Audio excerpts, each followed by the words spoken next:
It's a bad system. You've heard this before, but I have to convince you. I'm Mark Greenstein. This is the Daily Fire for September 16th. So it is bad government that causes so many of Connecticut's problems. And let me convince you why it literally is bad. Because nobody outside of the government system would ever approve of things that government officials do. Who puts a wage freeze in business, but then lets their employees break it by opening up new positions at higher pay that they elevate people to?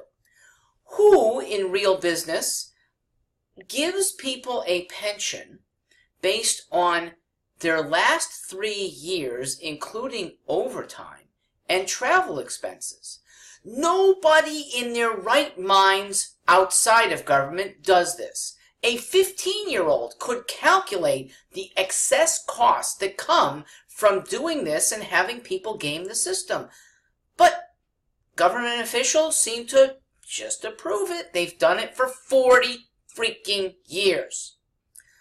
Who outside of government would approve a contract that costs the state over $500,000 in salary and violates a law, okay, as the Connecticut legislature did with a football coach's son?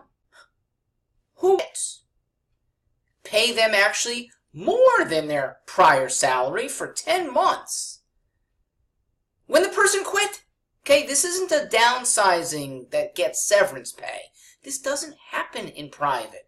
Who in private would approve a $10 million study of traffic patterns for something that is almost certainly not going to get enacted?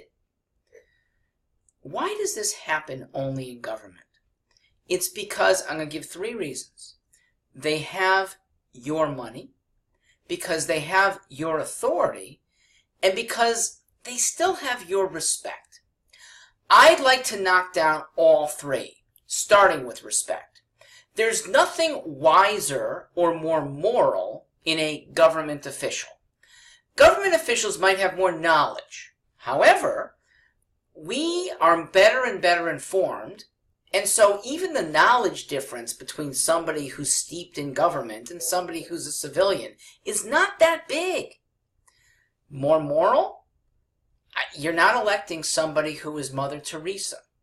And even if you did, Mother Teresa gets caught in a cauldron of bad influences, of pressure to do things for colleagues in the legislature, for staffers, for friends that have donated. You end up with very impure results, even if you go in with moral grounding. How about because they have your authority? Well, it's undeserved authority if it's based on a government knowing better than us. Our government does not do that anymore. We, once upon a time, felt, this is in the progressive era of the teens, that government was sort of scientific, and people steeped in government could actually do better for the public by their knowledge and their dedication. Indeed, knowledge and dedication has actually led to a different track for government than what we normally would want in our lives. Does government get run like you would run a family? Does government get run like you would run a tight-knit organization? No way. Finally, because they have your money. And that should end, because we should not be giving so much money. They shouldn't feel like, $10 million, it's such a tiny portion of the budget. It's your money. A tiny portion or a big portion. If it's being spent badly, most of us feel very guilty about spending other people's money badly. They don't. We have to end this system. I'm a candidate who would end it.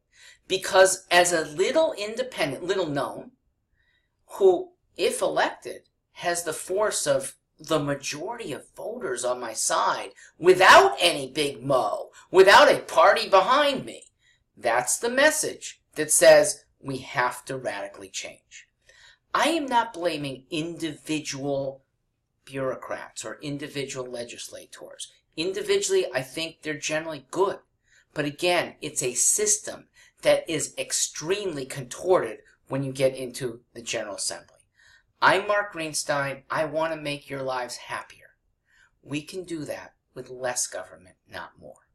Thank you.